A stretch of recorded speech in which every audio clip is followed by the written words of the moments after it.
로마서 1장 1절부터 15절까지 읽겠습니다. 예수 그리스도의 종 바울은 사도로 부르심을 받아 하나님의 복음을 위하여 택정함을 입었으니 이 복음은 하나님이 선지자들로 말미암아 그의 아들에 관하여 성경에 미리 약속하신 것이라. 이 아들로 말하면 육신으로는 다윗의 혈통에서 나셨고 선결의 영으로는 죽은 가운데에서 부활하여 능력으로 하나님의 아들로 인정되셨으니 곧 우리 주 예수 그리스도시니라. 그로 말미암아 우리가 은혜와 사도의 직분을 받아 그 이름을 위하여 모든 이방인 중에서 믿어 순종케 하나니 너희도 그들 중에 있어 예수 그리스도의 것으로 부르심을 입은 자니라. 로마에서 하나님의 사랑하심을 입고 성도로 부르심을 입은 모든 자에게 하나님 우리 아버지와 주 예수 그리스도로조차 은혜와 평강이 있기를 원하노라. 첫째는 내가 예수 그리스도로 말미암아 너희 모든 사람을 인하여 내 하나님께 감사함은 너희 믿음이 온 세상에 전파됨이로다. 내가 그의 아들의 복음 안에서 내 심령으로 섬기는 하나님이 나의 증인이 되시거니와 항상 내 기도에 쉬지 않고 너희를 말하며 어떠하든지 이제 하나님의 뜻 안에서 너희에게로 나아갈 좋은 길 얻기를 구하노라. 내가 너희 보기를 심히 원하는 것은 무슨 신령한 은사를 너희에게 나누어 주어 너희를 견고케 하려 함이니 이는 곧 내가 너희 가운데서 너희와 나의 믿음을 인하여 피차 아니함을 얻으려 함이라. 형제들아, 내가 여러 번 너희에게 가고자 한 것을 너희가 모르기를 원치 아니하노니 이는 너희 중에서도 다른 이방인 중에서와 같이 열매를 맺게 하려 함이로되 지금까지 길이 막혔도다. 헬라인이나 야만이나 지혜 있는 자나 어리석은 자에게 다 내가 빚진 자라. 그러므로 나는 할 수 있는 대로 로마에 있는 너희에게도 복음 전하기를 원하노라.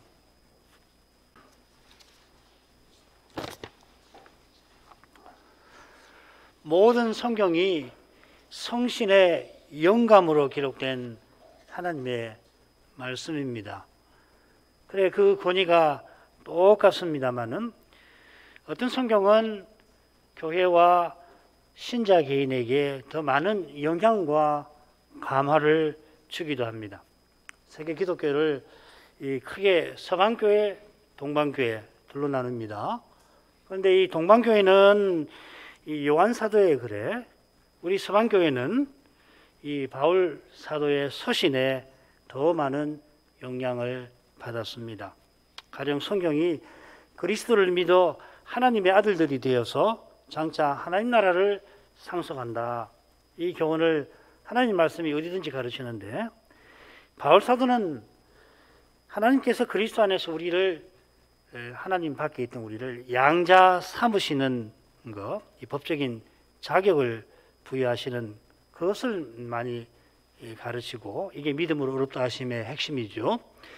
반면에 요한은 하나님께서 성신하셔서 우리를 낳으셨다 하고 이 관계적인 사귐을, 이 거룩한 삶이라고 할 수 있는데 이걸 많이 가르쳐요. 가령 웨스트민스터 신앙고백서 우리 표준 문서에 보면 신앙고백서나 대의문답, 소의문답에 공이 양자 삼으심이라고 하는 이 양자됨에 관한 항목이 있는데 거기 보면 양자됨이라고 하는 건 바울의 가르침인데 거기 요한 문서들이 인용이 되어 있습니다.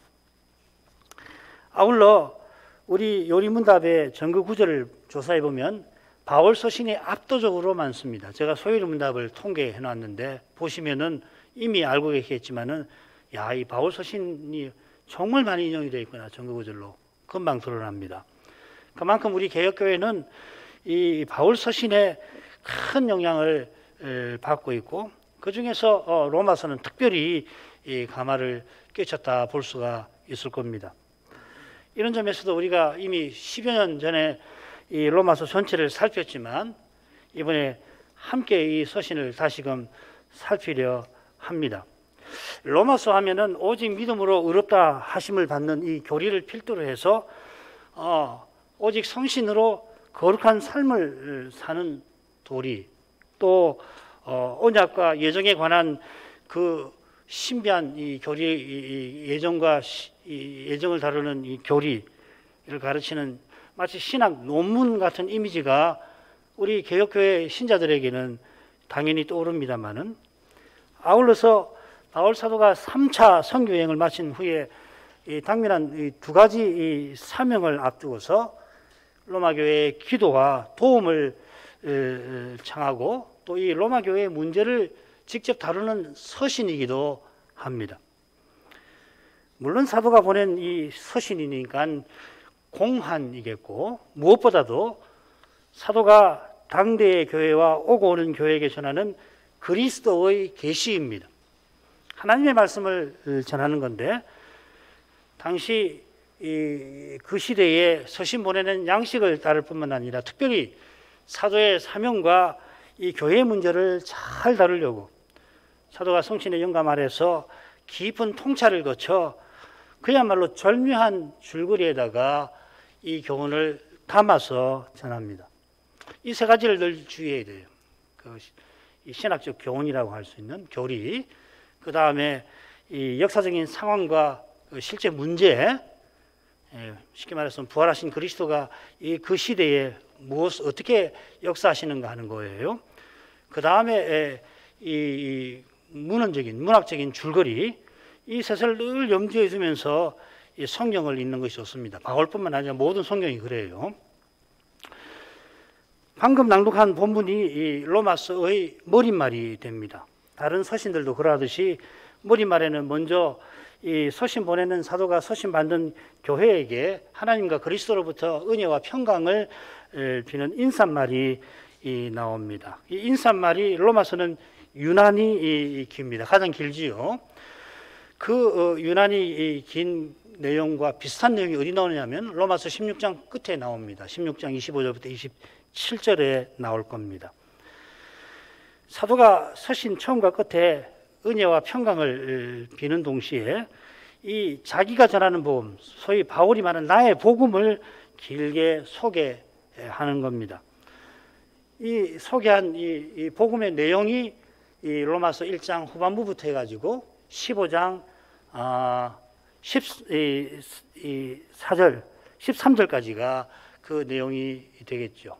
내용을 크게 보면 인류의 죄상, 그 다음에 여러분 알고 있는 대로는 칭의, 그 다음에 성화, 그 다음에 언약과 예정, 그 다음에 윤리, 그리스도 윤리, 뭐 이런 내용들이 될 겁니다. 그리고 이제 15장 14절부터 16장 마지막까지는 이 맺은 말이 되는데, 역시 이 사도가 마지막 인사를 하고 마지막 권면을 하고 문안을 하고 뭐 그렇습니다. 자, 그런데 이 머릿말과 맺은 말에 똑같이 이 로마를 방문할 뜻을 밝혀요. 인용을 해보죠. 로마서 1장 10절부터 14절에서 인용을 해보겠습니다. 어떠하든지 이제 하나님의 뜻 안에서 너희에게로 나갈 좋은 길을 얻기를 구하노라. 내가 너희 보기를 심히 원하는 것은, 또 13절에 보면 형제들아 내가 여러 번 너희에게 가고자 한 것을 너희가 모르기를 원치 아니한다. 마찬가지로 15장에 가보면은 길게 나오는데 몇 분 되면 보죠. 22절, 그러므로 또한 내가 너희에게 가려 하던 것이 여러 번 막혔더니 이는 지나가는 길에 너희를 보고 먼저 너희와 교제하여 약간 만족을 얻은 후에 너희의 거리로 보내줌을 바랍니다. 지금 바울 사도가 3차 선교 여행을 마치고 예루살렘으로 올라가려 하면서 내가 로마도 보아야 하리라 그러죠. 사도행전 19장 21절에 나옵니다. 아마 그 어간에 많은 학자들은 그 어간을 주후 57년으로 보고 장소는 고린도로 봐요. 단정하기는 어렵습니다. 많이들 그렇게 본다는 정도죠. 그 어간에 이 로마서를 구술을 했을 겁니다. 이 로마서를 보내는 경위가 두 가지인데, 먼저 말씀드리면 첫째는 예루살렘 선교비, 구제비를 전달하는 거고, 두 번째는 스페인 선교입니다. 첫 번째, 이 사도가 이방인 교회들의 구제비를 예루살렘에 전달을 하는데 로마 교회에 기도를 부탁해요. 얼른 생각하면 구제비를 전달하는 일이니 얼마나 즐겁고 또 쉽게 이루어질 일이 아닐까 혹시 생각하실지 모르지만은 뭐라고 그러냐면 예루살렘에 올라가면 유대에 순종하지 아니하는 자들, 믿지 아니하는 자들에게 자기의 생명이 위태로울 수 있다는 것을 밝히고 그것 때문에 예루살렘 교회가 이 선교비를 받기 힘들어할 수 있다 하면서 기도를 부탁한다 합니다. 이 헌상을 통해서 이방인과 유대인이 그리스도 안에서 하나의 새로운 사람으로 서 나가는 그런 사실이 드러나야 하는데 이건 주님의 은혜에 달려 있습니다. 돈을 보내서 해결될 수 있는 문제가 아니잖아요. 보낸다더라도 여러 가지 문제가 있는데 그거 아시려면 사도행전 21장 이하를 읽으셔야 할 겁니다. 둘째로 사도가 이 복음 사업을 이 구제비 전달하는 복음 사업을 잘 마친 후에 로마를 들렀다가 스페인 선교를 떠나려고 합니다. 이 스페인이 요나가 도망쳤던 그 다시스일 거예요.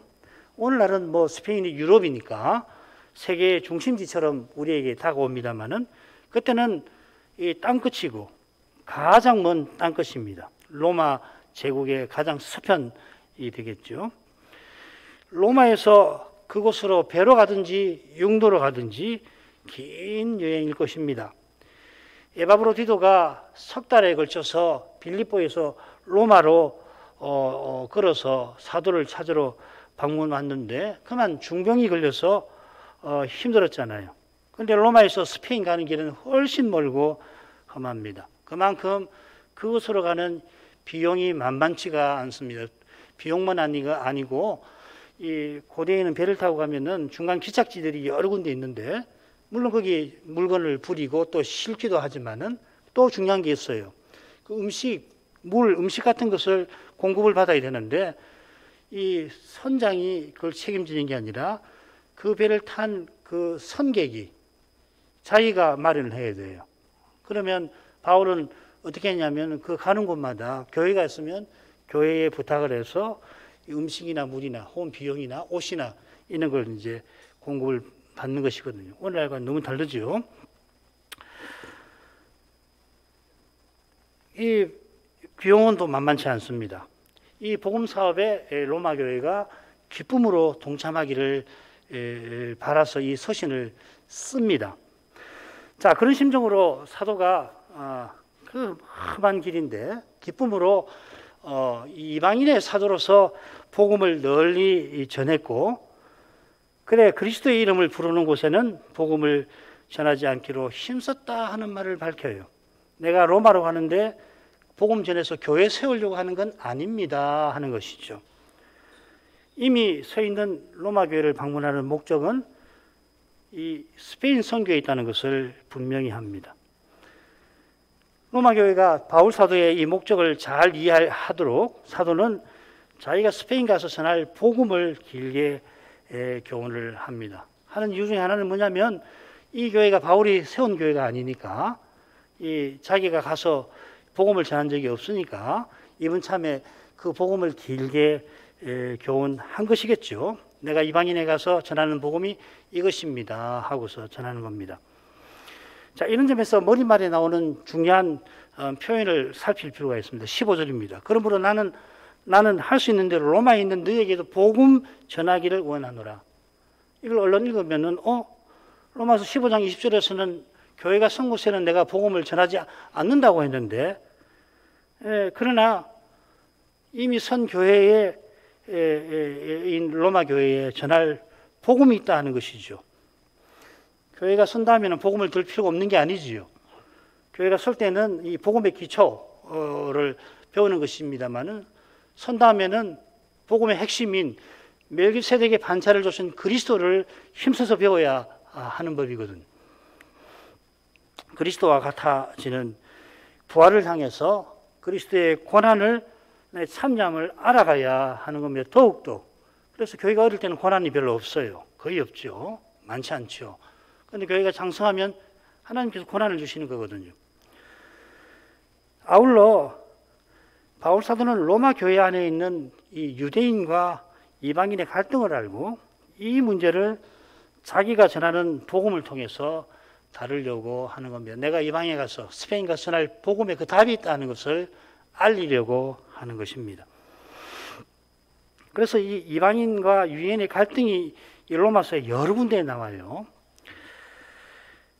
유대인이나 이방인이 하나님 앞에 똑같이 죄인이고 하나님께서는 유대인의 하나님만 아니라 이방인의 하나님도 되신다 하는 표현도 있죠. 3장 끝에. 그래서 이 일을 위해서 하나님이 아브라함을 유대인 신자만 아니라 이방인 신자의 조상으로 세웠다 하고서 로마서 4장에서는 그 점을 매우 강조한단 말이죠. 믿음으로 어렵다 하심을 받는데 아브라함을 통해서 그 교훈을 그때도 아브라함이 믿음으로 어렵다함을 얻었는데 목적이 뭐냐? 아브라함이 우리 이방인 신자의 조상이 되게 하는 것이다. 달리 말하면 하나님이 이방인의 하나님도 되신다 하는 것입니다. 하나님께서 옛적에 맺은 언약을 그리스도 안에서 친히 이루셨습니다. 유대인의 베드로 구원이 이방인에게 이르렀지만은 이방인의 구원을 통하여 이 유대인도 옛 백성도 돌이키게 하시는 거죠. 그래 이방인도 이 유대인처럼 마음을 높이면 하나님이 아끼지 아니하실 것이다 하는 경고를 해요. 마찬가지로 돌 감람나무였던 이방인도 구원하신 그 하나님께서 원래 가지를 얼마나 더 참 감람나무에 접붙이심을 받게 하시겠느냐 그런 말씀도 이 로마서 11장에 하죠. 이런 태도로 로마 교회의 이방인 신자가 유대인 형제를 귀하게 대할 거고 유대인 신자도 같은 사랑으로 대하라 하고서 로마서 12장부터 13장, 특별히 14장부터 15장 13절까지 해서 실제적인 문제를 그렇게 다루고 있는 거죠. 그래야 그들이 이방인 교회들이 예루살렘 교회를 위해서 헌상한 일을 위해서 기도를 잘 드릴 수가 있겠죠. 그리고 스페인 선교도 기쁘게 지지할 수가 있게 될 것입니다. 두 개의 경위가 있는데 그것이 바울이 로마에서 서의성하는 복음의 내용하고 밀접한 관계가 있다는 것을 말씀을 드린 겁니다. 그래서 그런 관점에서 이 내용을 잘 읽어보시면 좋겠습니다. 뭐 이런 정도로 이 배경하고 줄거리를 말씀을 드리죠. 또 다음 시간이든지 아마 다음 시간에 제가 또 이 줄거리 또 말씀을 드리겠습니다. 자, 오늘은 1장부터 7절까지를 간략하게 생각하고 마치도록 하십시다. 잘 아시는데 이 부분은 서신을 보내는 사도, 서신을 받는 교회, 그리고 사도가 이 교회를 위해서 비는 기원 이 세 가지가 있는데 이 보내는 사도에 관한 내용이 압도적으로 많죠. 1절부터 6절까지가 그 내용입니다. 다시 읽겠습니다. 예수 그리스도의 종 바울은 사도로 부르심을 받아 하나님의 복음을 위하여 택정함을 입었으니 이 복음은 하나님이 선자들로 말미암아 그의 아들에 관하여 성경에 미리 약속하신 것이라. 이 아들로 말하면 육신으로는 다윗의 혈통에서 나셨고 성결의 영으로는 죽은 가운데에서 부활하여 능력으로 하나님의 아들로 인정되셨으니 곧 우리 주 예수 그리스도 신이라. 그로 말미암아 우리가 은혜와 사도의 직분을 받아 그 이름을 위하여 모든 이방인 중에서 믿어 순종케 하나니 너희도 그들 중에서 예수 그리스도의 것으로 부르심을 입은 자니라. 지난번에 이 부분을 꽤 상세히 설명해 드렸으니까 이번에는 가급적 간단하게 핵심만 살피고 그때 다루지 못했던 부분 그런 점을 좀 더 많이 생각을 해보려고 합니다. 사도가 자기를 예수 그리스도의 종이라고 소개합니다. 빌립보에서 살핀 대로 바울이 자기를 그리스도의 종이라고 인사말에 밝히는 경우가 생각보다는 적습니다. 로마서에서 이 종이 이곳을 제외하면 6장에 6번, 5번 더 나옵니다. 우리 인생이 죄의 종으로 살든지 의의 종으로 삽니다. 여기 이 죄의 종이나 의의 종은 마지못해 주인을 섬기는 그런 종이 아니라 기꺼이 자기를 들여서 누구에게 순종하는 그런 사람을 가리켰습니다.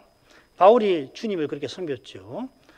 그가 그렇게 섬길 수밖에 없는데 왜 그러냐면 그리스도께서 할례의 수종자가 되신 까닭입니다. 로마서 15장 8절에 나오는 아주 중요한 말씀인데, 그리스도께서 옛 언약을, 하나님의 종으로서 옛 언약을 이루어 이방인도 긍휼을 입게 하셨으니까 자기가 그리스도의 종으로서 이방인에게 복음을 그렇게 힘써서 전한 것이다 하는 겁니다.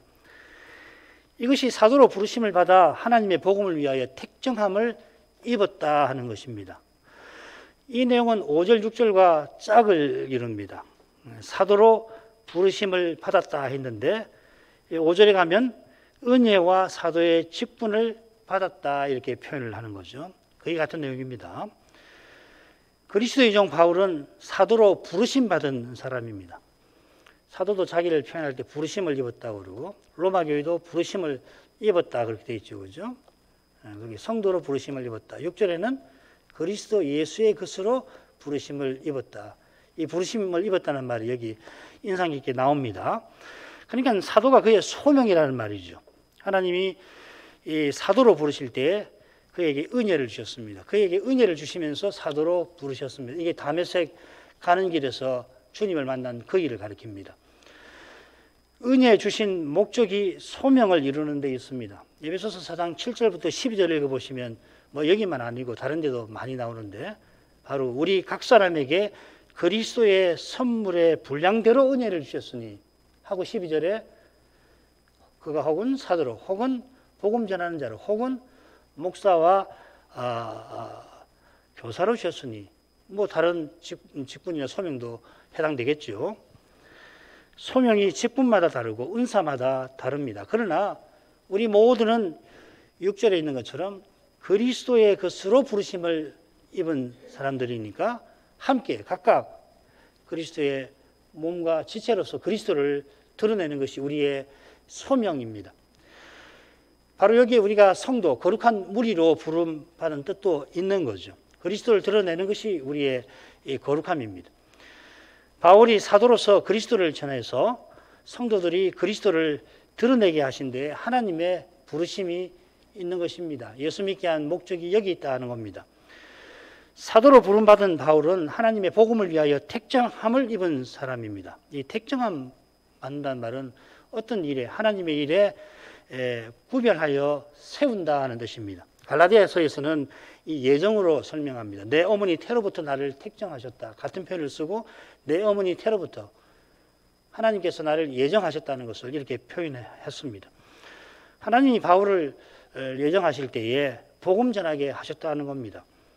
그래서 에베소서 2장 10절에서는 창세전부터 하나님께서 우리 각각이 행할 선한 일을 미리 정하셨다, 예비하셨다 하지 않았습니까? 그 선한 일, 우리 각각이 함께 해야 할 그 선한 일이 무엇인지 그 이하에 잘 밝히는데 2장 15절이 좋은 예가 됩니다. 이방인과 유대인이 그리스도 안에서 하나의 새로운 사람으로 존재하고 서나가는 그것이라고 요약을 해놨죠. 그래, 이 하나의 새로운 사람이 그리스도의 교회인데 교회는 동시에 하나님을 모신 성전이고 그리고 제사장이고 하나님께 나가는 제사장이고 하나님을 아버지라 부르는 권속, 하나님의 집이고 하나님을 섬기는 나라, 그래서 우리는 그 나라의 시민이죠. 에베소서 2장 11절부터 22절까지가 그런 내용들입니다. 이 교회가 바로 사도의 터 위에 세우심을 입었다고 2장 20절에 밝혀놨습니다. 사도가 전한 그리스도가 그 집에 모퉁이 돌이 되신다 하였습니다. 교회는 오직 그리스도를 믿는 믿음으로 서고 전진하는 것입니다. 그래서 바울 사도는 하나님의 복음을 위해서 택정함을 받았다 하고서는 그 다음에 이 복음에 대한 설명을 이어갑니다. 이 복음은 먼저 그의 선지자들로 말미암아 성경에 미리 약속하신 것이라 하였습니다. 이 마지막 인사에 비슷한 말이 나와요. 선지자들의 글로 말미암아라고. 내 복음, 내 전하는 복음은 선지자들의 글로 말미암아 드러난 비밀의 계시를 전하는 거다. 그 말이거든요. 하나님의 한 의가 나타났으니 율법과 선지자에게 증거를 받았다 하는 말씀도 마찬가지입니다. 하나님의 한 의가 나타났다는 것은 하나님께서 그리스도 안에서 언약을 친히 이루셨다 하는 말이에요. 언약을 이루셨으니까 의로우신 거 아니에요. 의라는 말은 이 언약과 붙어 있는 말이잖아요. 이 의가 바로 하나님의 의인데 로마서 1장 17절에서는 복음에는 하나님의 의가 나타난다. 바울은 표현합니다. 이런 일에 관해서 구약 선지자들이 멀리서 증거하고 성경에다가 기록해 놓은 겁니다. 구약 선지자들이 멀리서 전한 교훈을 요약하면 오실 메시아와 그분의 나라에 관한 것이죠. 모세오경, 이 율법, 곧 토라, 이 모세오경도 결국은 이거 아닙니까? 언약의 후사, 오실 메시아, 그리고 약속의 땅, 하나님 나라에 관해서 전하는데 이 모세오경을 쓴 선지자 모세도 결국 아브라함의 후손으로 메시아가 오셔서 하나님 나라를, 영원한 나라를 세우실 것을 그가 바라본 것이죠. 아브라함과 모세를 위시해서 모든 선지자를 통해서 하나님은 메시아와 하나님 나라를 미리 약속하셨습니다. 이 약속을 떠나서 그리스도를 말해서 안 됩니다. 그래서 로마서 1장 16절에 뭐라고 했냐면은 내가 복음을 부끄러워하지 않는다 하고서 그 끝에 첫째는 유대인에게요, 또한 헬라인에게 했습니다. 로마의 이방인 신자들이 유대인 신자들을 무시해서 안 됩니다. 로마 교회는 아마도 이렇게 구성이 됐을 것 같아요. 먼저는 유대인 교회였을 겁니다. 그러다가 이 주후 51년경에 로마 황제 이름이 갑자기 생각 안 나는데 황제가 이 유대인 추방령을 내리지 않습니까? 그래서 로마의 유대인들이 이 로마를 떠나가지고 그 중에 아굴라 브리스길라가 고린도로 가서 거기서 이제 바울을 만나가지고 함께 고린도 사역을 펼치지 않았습니까? 그래서 유대인들이 이 로마 교회를 형성하고 있는데 그분들이 추방을 당하고 그 다음에 이방인 신자들이 대거 들어왔던 것 같습니다. 대체로 구성은 그렇게 되지 않을까 싶어요. 아무튼 이방인 신자가 이제 좀 더 많았을 것 같은데 소수인 이 유대인 신자를 무시하지 말라 하는 겁니다. 그리스도께서 유대인에게서 나신 로마서 9장 5절에 나오죠. 거기에 헬라인도 이방인도 구원 얻는 길이 열린다 하는 것입니다. 자, 이것이 그의 아들에 관하여라는 표현과 붙어 있습니다. 3절 4절에 그의 아들에 관한 내용이 이어집니다. 이 아들로 말하면 하나님이 자기 아들에 관하여 미리 약속하셨다 했으니까 3절 처음에 이 아들은 하나님의 아들, 영원하신 아들 성자를 가리킵니다. 그리스도께서 유대인에게서 나셨지만 동시에 만물 위에 계셔 세세 찬양을 받으실 하나님이시죠. 로마서 9장 5절입니다. 이 영원한 아들께서 육신으로는 다윗의 혈통에서 나셨고 성결의 영으로는 이 하나님의 아들로 인정되셨다. 3절 4절을 요약하면 그렇게 됩니다. 이건 그리스도의 낮아지심과 높아지심, 성육신과 부활을 가리킵니다. 이게 복음의 요약이죠. 이것을 사도적 전성이라고도 합니다. 고린도전서 15장에 이 사도적 전성이 그리스도의 십자가와 부활로 요약되어 있습니다. 여기서는 십자가 대신 성육신을 사도가 전한 겁니다. 그 이유가 다윗의 혈통이라는 표현과 붙어 있습니다. 그처럼 사도가 언약과 예정의 장엄한 이 주제를 다루는 그 처음에 그리스도께서 유대인에게서 나셨다 하는 말로 시작을 합니다.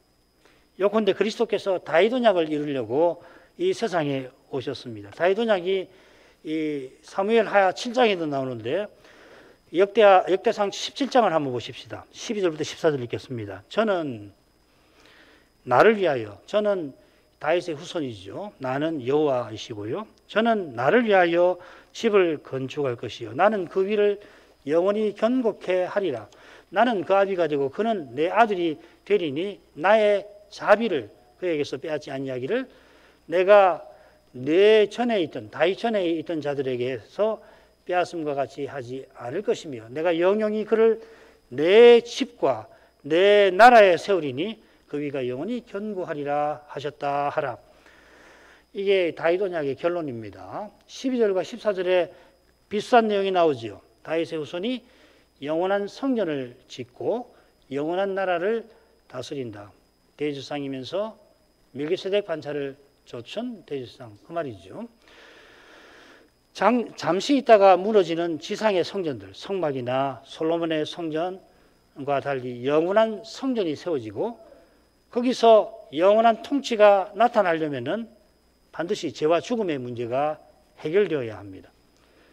이 문제가 해결되지 않았던 구약 시대에는 다윗의 위에 앉았던 왕들이 죄에 져서 주의 자비를 얻지 못했고 결국 언약의 나라는 무너지고 말았습니다. 그러나 마침내 성자께서 다윗의 혈통에서 나시고 십자가에서 우리가 받을 죄책을 친히 담당하셨습니다. 그래서 그분은 죽은 자 가운데서 부활하여 능력으로 하나님의 아들로 인정되셨습니다. 십자가에 달리신 주님께서 부활로 말미암아 능력으로 했는데 능력 있는도 좋은 번역입니다. 능력 있는 하나님의 아들로서 지금 아버지 우편에 앉으셨습니다. 그래 여기 능력 있는 하나님의 아들은 성자가 아니라 그리스도를 가리키겠죠. 시편 2편에 여호와께서 시온에 세우는 왕을 내 아들이라 부른 것과 같습니다. 부활하신 그리스도께서 얼마나 능력이 많으신가 사도들은 서신에서 힘써 가르칩니다. 무엇보다도 그리스도는 성신을 하나님을 그리스도의 영으로 부어주십니다. 우리가 그리스도의 몸과 지체로 살게 하려고 주님께서 이 성신 안에서 머리신 주님께 이르도록 우리가 각각 장차 그리스도와 같아지게 하시고 함께 그리스도를 온전히 드러내도록 하실 것입니다. 그 증거가 뭔가 지금 우리가 그리스도의 고난에 남은 고난에 참여하는 바로 그것입니다. 우리가 그리스도처럼 고난을 받는 거기서 그리스도의 부활의 권능이 입증이 되는 겁니다. 바로 여기에 성결의 영으로는 이 표현이 가리키는 그리스도의 세계가 나타납니다. 바울 서신에 보면은 육신으로 또 영으로 성신으로라는 말인데 이런 표현들이 몇 번 나와요. 중요하게 이것이 이제는 전에는 이제는 하고 더불어서 뭘 가리키냐면 그리스도 오시기 이전과 이후의 세계를 가리킵니다. 질서를 가리킵니다. 장차 우리가 그리스도와 같아지게 될 때 늘 성신으로 그리스도만 드러내는 그런 세계가 영원히 펼쳐질 것입니다. 신비하게 그 세계가 그 그리스도의 세계가 지금은 새 사람들 가운데 나타납니다. 골로새서 3장 11절이죠. 예수님께서 귀신을 쫓아내실 때 성신으로 귀신을 쫓아내실 때에 하나님 나라가 너희에게 이미 임했다 말씀하신 그대로입니다. 장차도 하나님 나라가 오지만은 이미 하나님 나라가 임한 거예요. 새 사람들 가운데에서는 그리스도가 전부 안에 전부 되시는 그런 신비한 세계가 지금 여기서도 나타납니다. 그러나 우리가 여기서는 늘 성신으로 행하는 것이 아니고 실은 육신으로 행하는 때가 많기 때문에 죄와 죽음의 현실에서 믿음의 길을 걸어갈 때에 이 죄와 죽음의 현실이 그림자같이 늘 따라다니는 거 아닙니까? 이 현실을 믿음으로 정직하게 대면할 때 생기는 것이 바로 그리스도의 남은 고난입니다. 이 고난을 맛볼 때에 거기서 그리스도의 부활의 능력이 생생하게 드러납니다. 바울이 3번이나 사단의 사자노릇 하는 자기 눈병을 고쳐달라고 구했는데 그때 주님께서 내 능력이 연약한 데서 이 연약이란 말은 이 고난이란 말이거든요. 고난 중에서 온전하여진다 하셨습니다. 이 고난에 그리스도께서 함께 하십니다. 그리스도와 함께 영광에 이르는 그 길입니다. 고린도서 4장 17절이 그것이죠.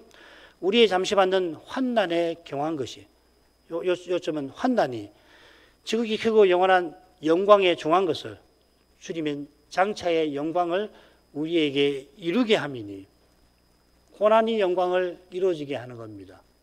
고난이 영광을 가져오는 것입니다. 이 능력 있는 하나님의 아들은 물론 우리 주 예수 그리스도이십니다. 우리가 성경을 배운다는 것은 우리 주 예수 그리스도 이 칭호에 담긴 진리를 깨우치는 것이라고도 할 수 있습니다. 모든 강설이 이것을 전하는 것입니다. 바울 선생은 자기가 그리스도로 말미암아 사도로 세움받은 것을 이어 밝히고 자기의 사명을 이렇게 요약합니다. 그 사명은 그 이름을, 그분의 이름, 그리스도 이름을 위하여 모든 이방인 중에서 믿어 순종케 하는 것이라 하였습니다. 그 이름을 위하여. 이건 그리스도의 영광을 위하여와 같은, 사실상 같은 뜻입니다. 사도가 모든 이방인 중에서 그리스도를 전해서 믿어 순종케 하는 일이 일어나면은 그리스도의 영광이, 그리스도가 나타나는 것이죠. 좋은 의미에 그걸 생각하겠습니다. 이 믿어 순종케 한다는 표현이 로마서 끝에도 나옵니다. 로마서 16장 26절에 똑같이 나와요. 그리고 15장 18절, 이게 마지막 매점말 시작되는 대목인데 거기도 비슷하게 나옵니다. 그리스도께서 이방인들을 순종케 하기 위하여 자기를 사도로 세웠다 하는 겁니다. 이 믿어 순종케 한다는 말을 그대로 번역하면 믿음의 순종입니다. 이것은 믿음으로 그리스도의 순종하심을 본받는 것이라 할 수 있습니다. 이런 순종이 이 로마 교인에게 나타나니까 사도가 기뻐했죠. 로마서 16장 19절, 너희 순종함이 모든 사람에게 들리는지라 내가 이를 인하여 기뻐한다. 믿음의 길은 우리의 순종이 온전하게 되어가는 과정입니다. 고린도서 10장 6절, 우리의 순종이 온전하여질 그때에 주님이 오시는 거죠. 그때가 그리스도와 같아지는 때입니다. 믿음의 순종은 결국 그리스도를 드러내는 겁니다.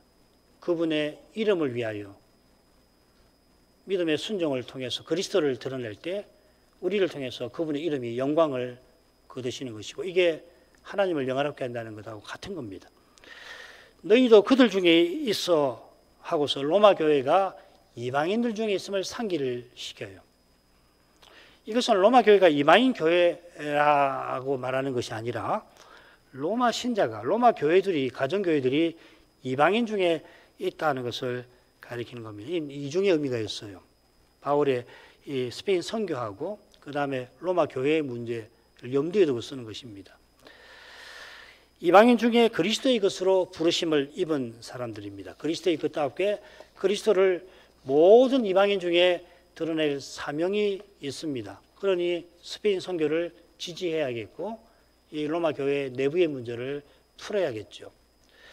로마 신자 중에 유대인도 있는데 이방인 신자와 함께 둘이 하나의 사람을 이루어 하나님을 예배하고 아들을 주신 아버지의 뜻을 받들어야 한다 하는 겁니다. 이게 로마서 14장 1절부터 15장 13절까지 나올 겁니다. 거기 비슷한 표현이 나와요. 우리가 살아도 주를 위하여 살고 죽어도 주를 위하여 죽나니 그러므로 사나 죽으나 우리가 주의 것이로다. 7절로 가겠습니다. 로마에서 하나님의 사랑하심을 입고 성도로 부르심을 입은 모든 자에게 하나님 우리 아버지와 주 예수 그리스도로조차 은혜와 평강이 있기를 원하노라. 사도는 소신받는 로마 교회를 하나님의 사랑하심을 입고 성도로 부르심을 입은 자들이라 부릅니다. 그들에게 보내는 거죠. 하나님의 사랑하심 앞뒤로 두 번의 부르심이 나옵니다. 그리스도의 것으로 부르심을 입었는데 곧 성도로 부르심 받은 거죠. 그리스도의 것, 그리스도의 소유됨에 성도의 거룩함, 교회의 거룩함이 있습니다. 거룩함은 오직 하나님께 속하는 거죠. 하나님이 거룩하십니다.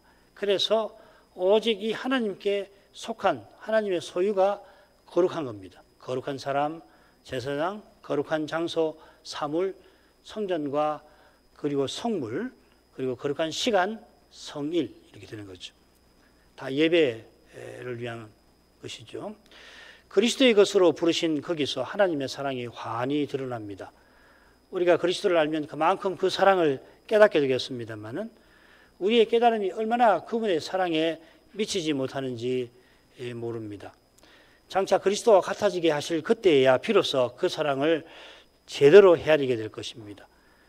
제대로 헤아릴수록 우리 마음이 더욱 하나님께로 향하게 되겠지요.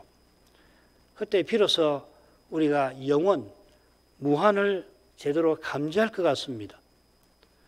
무한히 하나님께 다가가지만 영원히 그분께 이르지는 못하지만 매 순간 하나님께 무한히 가까이 다가갈 할 것 같습니다. 요한 사도가 하나님은 사랑이시라고 고백했던 그 심정이 우리 안에 충만할 것입니다. 사도의 그 기원은 이미 여러 번 살폈지만 로마서 16장에서 살필 수가 있고 거기서 간단히 보도록 하십시다. 기도하겠습니다. 자비하신 아버지 바울 사도를 통해서 그리스도께서 어떻게 주님의 교회를 세우셨는지 배우게 해주시니 감사드립니다. 사도가 땅 끝까지 이르러 주님의 증인이 되려고 로마를 방문하려 하면서 이 위대한 서신을 기록하였습니다. 로마를 방문하기 전에 예루살렘의 이방인 교회의 구제금을 그곳 가난한 성도들에게 전하는 일이 있어 이 일을 위해서 기도를 부탁하였습니다. 이 일이 실로 기쁜 일이지만 하늘의 주님만 이루시는 일이라 그 길에 방해와 장애가 있었던 것입니다. 그처럼 로마 교회가 거룩한 교회로 서나가는 길에도 똑같은 문제가 있었습니다. 이러한 점들에 비추어서 이 서신이 심오하고 방대하게 전하는 그리스도 복음에 관하여 저희가 깨닫는 바가 많게 해주시기를 구합니다. 예수님 이름으로 기도합니다. 아멘.